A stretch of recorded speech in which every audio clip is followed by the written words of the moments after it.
The market's just waiting, like everyone else, for what these tariffs will look like and who they will impact.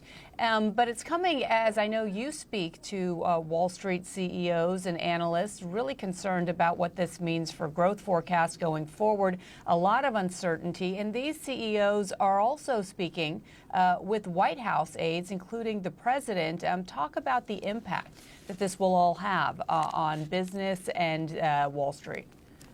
Well, beyond, I mean, this does look like the biggest moment yet in a trade war that has already caused so much chaos, so much confusion on Wall Street, but also across corporate America and really business leaders around the world. I do want to touch on something that Elena just brought up, which is that the president used tariffs aggressively during his first term. And yet, as the White House has argued, inflation was not a major problem. And those things are true, except that tariffs are being used even more aggressively this time around. A much broader swath of U.S. exports are being hit and targeted by tariffs. And of course, inflation is higher. People are more sensitive to inflation. Interest rates are higher. So it's really not an apples to apples comparison. Now, about today's so-called Liberation Day announcement, the White House has said that these tariffs will be effective immediately.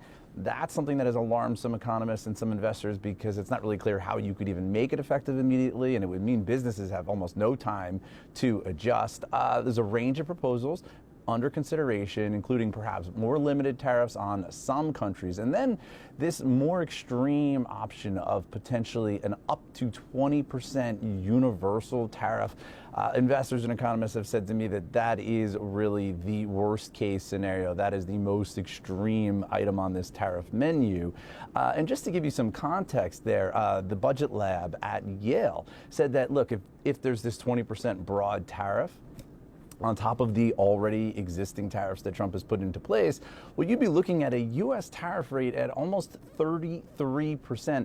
That would be the highest since 1872, when the President of the United States was Ulysses S. Grant. And the Budget Lab warned that, look, you're going to see price increases in many different areas that consumers would feel, including on clothes, food, electronics. And they say that these price increases would really eat into Americans' disposable income, that the typical middle-class family would lose about $3,800 in disposable income. Now, as Elena mentioned, there's been a number of different rationales that have been floated by the administration about the use of tariffs, right? Everything from trying to stop fentanyl and illegal immigration to raising revenue, trying to level the trading playing field, and also trying to restore and bring back manufacturing jobs. Of course, some of those strategies and goals are sort of in conflict, right? I mean, if you're trying to use tariffs to get Mexico to do a better job at the border, well, that suggests the tariffs are not there for long-term purposes. But if you're trying to raise revenue, they'd have to be there for long-term. Take a listen to University of Michigan economist Betsy Stevenson weighing in on these shifting rationales and the wisdom of using tariffs like this. At the end of the day, the tariffs don't really make sense. Making it so that things are more expensive for American consumers. And then, you know, what will happen in all likelihood is it'll be harder for American exporters to export because of retaliatory tariffs. What we're looking at is a shrinking economy and higher prices. Now, the bottom line here, of course, is that the cost of living remains such a major frustration for a lot of Americans. It's one of the issues that got President Trump elected in November. And economists are saying that not only will his tariffs fail to solve the cost of living problem, they warn it could make the cost of living even worse. Now, if you're confused about the coming tariffs, what it means for you, I'm with you. Luckily, we have somebody who can explain, or at least begin to explain, what it could mean for you, bring a little clarity into your life. And that, of course, is our own Phil Mattingly. Thank you so much for being here to break it all down. The first question is the what. We all know by now that the expectation is that these tariffs go into effect and prices go up. Right. What do we expect the prices to go up on first? Yeah, look, it's got to be the most important question in everybody's minds right now. Maybe other than what is a tariff, which, by the way, it is a tax on imported goods. And by the way, it's paid by the importer, which is an American company, just kind of throwing that part out there. But to the prices themselves, look, it's almost impossible. It is impossible to tell people what is going to happen at 4 p.m. today because we don't know. Last night, the Trump administration still going through it at the highest levels. But what we do know is there have been significant tariffs already put into place. 25% on some countries, 25% on steel, kind of across the board tariffs that we hadn't seen before at a scale that's much bigger than the first term. And we know from those tariffs, things like food, crude oil, cars and autos, computers, electronics, clothing, are all targeted or will get hit by that. We'll see how the market kind of plays out going forward. A lot of reticence to make any moves as we wait for more tariffs to come in. And I think that's the critical point here, because when you look at the tariffs that have already been put into place, you're talking, of course, about 25% on Mexico, 25% on Canada, 20% on China. Then you have steel and aluminum tariffs. That hits the EU. You also have automotive tariffs, parts tariffs as well that are coming into play today. It's been fascinating to watch India, which has major agriculture barriers. They've been targeted. They've been trying to get out of it. What happens there? So we have a sense of the scale right now, which is bigger than we've ever seen before. And yet today is going to be so much bigger. Okay, so explain the different kinds of tariffs that could impact Americans. Yeah, look, if you're an economist who loves modeling tariffs, like God bless you, but also this is your heaven and this is your moment, because all we're operating in right now is the theoretical. What Donald Trump has proposed is reciprocal tariffs. He says this is an issue of fairness. There are countries with barriers that are significantly higher than the U.S., particularly when you include non-tariff barriers. We're just trying to equalize right now.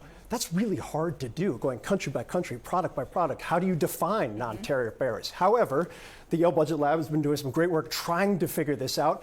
They put the cost to the American price increases at $2,700 to $3,400 for their version of the reciprocal tariffs plan. Now, what about a universal tariff? Every country kind of hits a minimum of payment. 20% was a topic that had gotten back on the table after being off for several months, $3,400 to $4,200. So the scale could be enormous if it's as big as proposed right now. So these numbers are, you said, the cost of tariffs to consumers. Right. This is for each consumer? For a middle-class family, yes. I see. Yes, if they're put into place. That's the scale right now, right? It is enormous based on how they've talked about it. The details are absolutely critical. But again, you talk about details here, and I think this is important. Think about automobiles, right? Automobiles and the parts. The Trump administration has already signed off on 25% tariffs on all autos. They have also signed off on 25% tariffs on all auto parts. Trump has said, look, you don't want to take the tariffs? Make your cars in the United States. This is where it gets complicated. Say the car we're talking about hypothetically is $48,000. It is a U.S. origin car. Well, the average car has about 30,000 parts, Dana. About 40% of those parts, even for U.S. made cars, come from elsewhere. So if you're trying to buy that car, well, something's coming from Mexico. Something's coming in from Canada. Perhaps something's coming in from Europe as well. The projections, according to some of the industry analysts, between $4,000 and $12,000, all of a sudden that $48,000 car becomes a $60,000 car. Wow. That is so important for people to understand. We're already in a global economy. Right. We have been for decades and decades. And so if you want to put tariffs on other countries, you have to do it not just for the overall product, but all of the parts, particularly when you're coming. Yeah, and it was interesting. When President Trump was asked about prices going up on automobiles, he said, I couldn't care less if they're not made in the United States. And this is where it kind of comes underneath that. However, I do think it's important to point out the Trump administration, when I talk to officials that are working on this, they make clear they don't believe these projections are right. That's obviously the case, so they wouldn't be moving forward with them. They also believe that it's not taking into account the fact they're going to have massive incentives to be able to bring companies back into the United States. And they believe the U.S. consumer, which is a $3 trillion import market, will force companies to eat some of the tariffs themselves. We'll see how it plays out.